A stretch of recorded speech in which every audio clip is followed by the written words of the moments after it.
بسم اللہ الرحمن الرحیم. خاتون حضرات، میں ہوں اختر عباس اور آپ سب کو میرا سلام پہنچے. کبھی کبھی حیران کرنے والے سوال بھی آتے ہیں.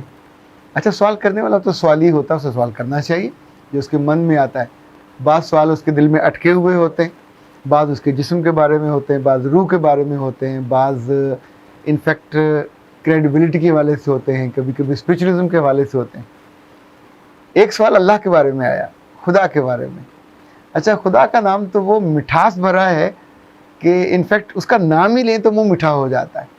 اس کے بارے میں سوچیں تو آپ کی آنکھیں چمکنے لگتی ہیں. اس کے بارے میں آپ کو ایک ذرا سا احساس اور گمان ہوتا ہے تو آپ کو لگتا ہے میرے سر کے بالوں سے لے کے پاؤں کے انگوٹھے تک ایک ایک نعمت ہے جو کروڑوں کی نہیں ہے، اربوں روپے کی، اور اس نے مجھے عطا کی ہوئی ہے. اچھا، ہوا یہ کہ انسانی تاریخ میں بہت سے لوگ ہیں جو اللہ کو نہیں مانتے رہے، اور اللہ کی نعمتیں استعمال کرتے ہیں. اللہ کے کہنے پہ دنیا میں آتے ہیں، اللہ کے کہنے پہ ان کی روحیں یہاں جنم لیتی ہیں، زندہ رہتی ہیں، کھاتی ہیں، پیتی ہیں، بڑے ہوتی ہیں. اور شاید اللہ انتظار کرتا ہے کہ یہ پلٹ آئے، اور جب پلٹ آتے ہیں تو اللہ کو بہت خوشی ہوتی ہے. عباسی خلفاء میں سے یہ خلیفہ منصور کا زمانہ تھا، اور اس کے میرا خیال یہ جو کیسر و کسریٰ تھے، کیسر روم میں تھا، کسریٰ ایران میں تھا، تو ان کے ساتھ تعلقات نسبتاً اچھے تھے.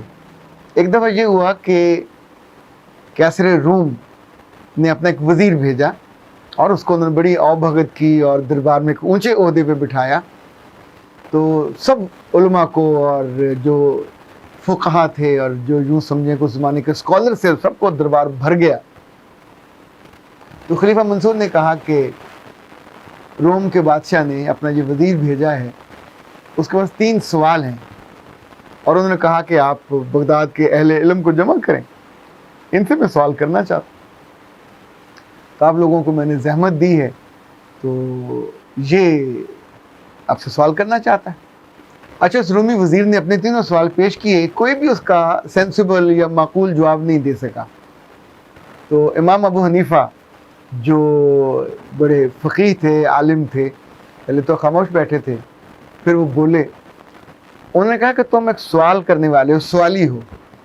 تو جو سوال کرنے والا ہوتا ہے اس کی جگہ جو وہ سائل ہے تو نیچے ہوتی ہے، جس سے سوال کرے وہ اونچا بیٹھے گا نا. تو بات تو صحیح تھی، تو تم وہاں سے چھوڑ کے نیچے آؤ. تو وہ نیچے آیا. تو امام ابو حنیفہ اپنی جگہ سے اٹھے اور جا کے اس نشست پہ بیٹھ گئے.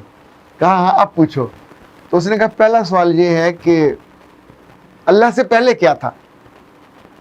تو امام ابو حنیفہ نے کہا اچھا، گنتی میں 1 ہے، 1 سے پہلے کیا ہوتا ہے؟ اس نے کہا کچھ بھی نہیں. تو انہوں نے کہا اللہ سے پہلے بھی کچھ نہیں تھا، اللہ شروع سے ہے، ایسا ہی ہے. اچھا، وہ ایک دم سے لاجواب ہو گیا. پھر اس نے دوسرا سوال کیا کہ اللہ کا جو رخ ہے وہ کس طرف ہے؟ اتفاق سے اس وقت دربار میں چاروں طرف دیے جل رہے تھے، جو کمکمے. اچھا، اس زمانے میں یہ جیسے نیچے کوئی سی آئل سے، آلیو آئل سے جلائے جاتے تھے. تو آپ نے اس کی طرف دیکھا کہ یہ دیکھو، یہ جو سامنے روشنی کا دیا جل رہا ہے، اس کی روشنی کس طرف ہے؟ تو اس نے دیکھا، کہا کہ چاروں طرف ہے. اس نے کہا اتنی سی روشنی کی تم سمت کا اندازہ نہیں کر پا رہے کہ کس طرف ہے. تم نے کہا چاروں طرف ہے. تو جو روشنی کا منبع ہے، جو خود روشنی ہے، اس کا رخ تم کیسے تعین کرو گے کہ کس طرف ہے؟ اور یہ تمہیں لگتا نہیں کہ عجیب سا احمقانہ سا سوال ہے کہ سوال بنتا ہی نہیں ہے؟ اچھا، جواب تو ایسا شاندار تھا کہ وہ لاجواب ہو گیا. وزیر کا تیسرا سوال یہ تھا کہ اس وقت اللہ تعالیٰ کیا کر رہا ہے؟ تو امام ابو حنیفہ نے کہا اللہ تعالیٰ ظاہر دنیا کا رب ہے، کتنے کام اس کو ہوتے ہیں، سارے کام کر رہا ہوگا، لیکن اس وقت ساتھ ساتھ وہ ایک اور کام بھی کر رہا ہے کہ ایک فضول سے سوال کرنے والے کو اس نے بھرے دربار میں عزت کی کرسی سے اتار کے نیچے کھڑا کر دیا اور مجھے اوپر بٹھا دیا. سو دس از وٹ اللہ تعالیٰ is doing at the moment.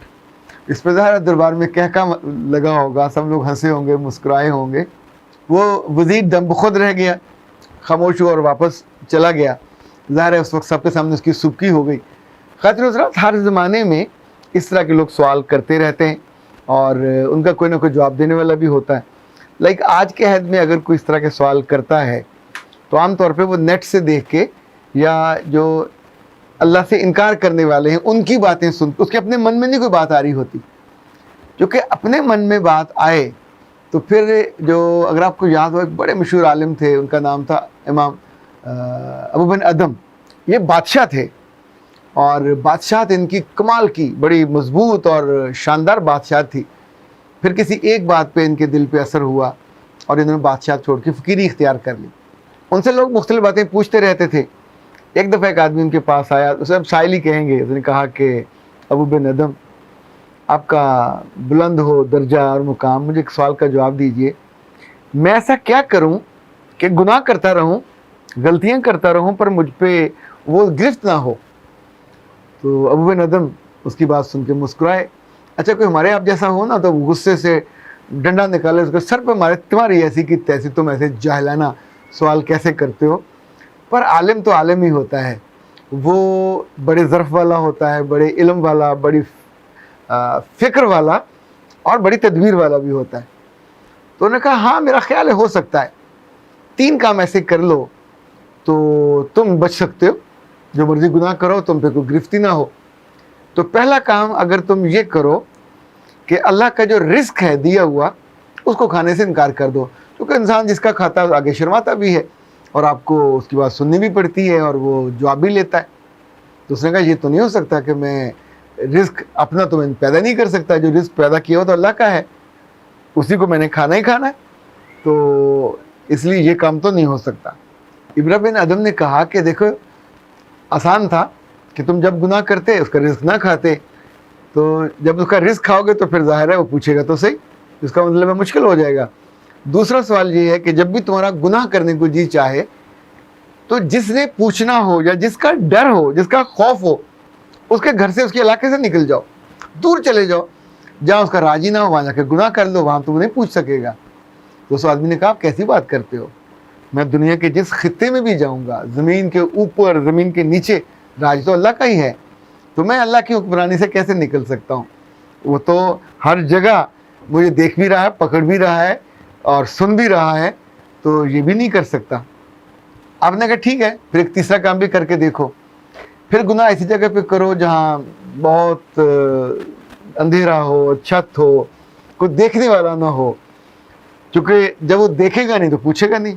اس آدمی نے کہا یہ بھی پاسبل نہیں ہے، میں گناہ چھپ کے کروں یا سامنے کروں تو اللہ تو ہر جگہ دیکھے گا. تو کہا پھر ٹھیک ہے، آخر جو لٹمس پیپر ٹیسٹ ہے وہ یہ ہے کہ جس وقت تمہارا مرنے کا وقت آئے اور حضرت اسرائیل آئیں تمہیں مارنے کے لیے، تو انہوں نے کہا میں نہیں مانتا تمہارے اللہ کو، اور اس کو کہو مجھے چھوڑ دے اور میں نے بھی زندہ رہنا ہے اور میں تمہاری حکومت میں آتا ہی نہیں ہوں.